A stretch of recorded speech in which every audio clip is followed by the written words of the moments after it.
संसद की नई इमारत, आत्मनिर्भर महत्वाकांक्षा का नया केंद्र। 19 सितंबर को गणेश चतुर्थी के शुभ दिवस पर नई संसद का श्री गणेश होना महज एक संयोग नहीं है। नया संसद भवन नए उत्साह, नवीन ऊर्जा और नव उत्सव के भाव से संचालित हो रहे देश के नए युग में प्रवेश करने की महत्वाकांक्षा का नया प्रतीक है। वर्तमान दौर में देश की इस नई मनोदशा को दर्ज करने के लिहाज से ये बदलाव बेहद महत्वपूर्ण है। नई संसद महज एक इमारत नहीं, बल्कि ये एक ऐसा केंद्र बनने जा रहा है जहां भारतीय लोकतांत्रिक परंपरा का भविष्य सुपोषित और सुव्यवस्थित आकार प्राप्त करेगा।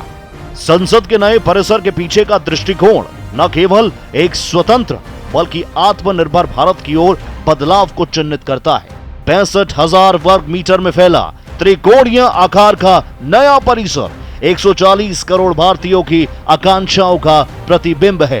राजनीतिक मतभेदों और आशंकाओं के बावजूद संसद पर भरोसे की इसी आकांक्षा ने हमारी लोकतांत्रिक व्यवस्था को मजबूत किया है। यह ऐतिहासिक बदलाव विश्वास के ऐसे ही कई महत्वपूर्ण क्षणों से समृद्ध हुआ है, जैसे पुराने संसद भवन को नई पहचान देने का प्रधानमंत्री नरेंद्र मोदी का आह्वान, संविधान सदन का ये नया नाम भारत की लोकतांत्रिक विरासत की रक्षा के प्रति समर्पण का भावपूर्ण प्रतीक है। बेशक आजादी से पहले बनी संसद की पुरानी इमारत ने कई मील के पत्थर पार किए, जिनमें भारतीय स्वतंत्रता संग्राम, भारत के संविधान को अंगीकार करने, पुराने औपनिवेशिक शासन से स्वराज की ओर बढ़ने के ऐतिहासिक विधायी क्षण और हमारे देश को आकार देने वाली अनेकों उल्लेखनीय राजनीतिक घटनाएं शामिल हैं। लेकिन इस कड़वी हकीकत को भी नजरअंदाज नहीं किया जा सकता कि साल 1927 से कामकाज के उपयोग में लाई जा रही पुरानी संसद अब 100 साल की उम्र की दहलीज पर है। इसकी स्थापना का विचार तो और भी पुराना है। 12 दिसंबर 1911 को जब किंग जॉर्ज पंचम का नई दिल्ली में राज्याभिषेक किया गया था, तब तत्कालीन कलकत्ता देश की राजधानी हुआ करती थी। इसी ताजपोशी के दौरान राजधानी को कलकत्ता से दिल्ली स्थानांतरित करने की बुनियाद पड़ी। साल 1921 से इस विचार को आकार देने की दिशा में औपचारिक शुरुआत हुई, जिसे पूर्णता प्राप्त करने में 6 साल लग गए। हालांकि आजादी के बाद जरूरत पड़ने पर समय समय पर इस इमारत का पुनर्निर्माण होता रहा, लेकिन बदलाव की भी सीमाएं होती हैं। नए परिसीमन के बाद सदन की सदस्य संख्या को जिस अनुपात में बढ़ना है, पुराने भवन में उसका संयोजन लगभग असंभव था। नई इमारत में लोकसभा के लिए 888 सीट, राज्यसभा के लिए 384 सीट हैं और इस तरह संयुक्त सत्र के लिए हमें कुल 1272 सीटों के समायोजित करने की क्षमता है। नए भवन के माध्यम से संकटग्रस्त बुनियादी ढांचे और अपर्याप्त कार्य क्षेत्र के साथ ही संचार की चुनौतियों और सुरक्षा की चिंताओं को भी दूर किया जा सकेगा। नया भवन मिल जाने के बाद पुरानी इमारत के उपयोग के सवाल को भी मोदी सरकार ने परिपक्वता से हल कर दिया।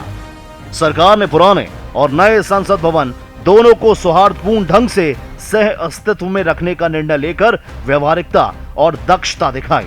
यह संसदीय संचालन के सुचारू और प्रभावी कामकाज को सुनिश्चित करेगा। पुरानी इमारत को ढहाने के बजाय इसे प्रतिष्ठित म्यूजियम ऑफ डेमोक्रेसी में परिवर्तित करना एक उल्लेखनीय पहल है, जो भविष्य की पीढ़ियों के लिए इसके ऐतिहासिक महत्व को संरक्षित करेगा। इस बीच नया संसद भवन प्रगति और विकास का प्रतीक बनकर देश के संसदीय कामकाज का केंद्र बनेगा।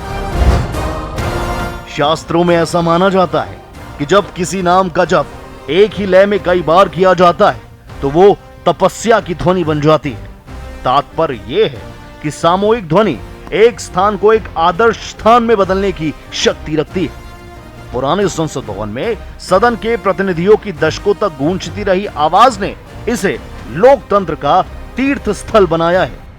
प्रधानमंत्री मोदी का कथन इसी तथ्य की पुष्टि है कि आज से 50 वर्ष बाद जब लोकतंत्र में आस्था रखने वाला कोई व्यक्ति इस स्थान को देखने आएगा तो उसे भारत की आत्मा की उस आवाज की गूंज महसूस होगी जो कभी यहां गूंजा करती थी। नए संसद भवन में जो सदस्य बैठेंगे अब उन पर लोकतंत्र की इस गूंज को नई ऊंचाइयों पर ले जाने की जिम्मेदारी होगी।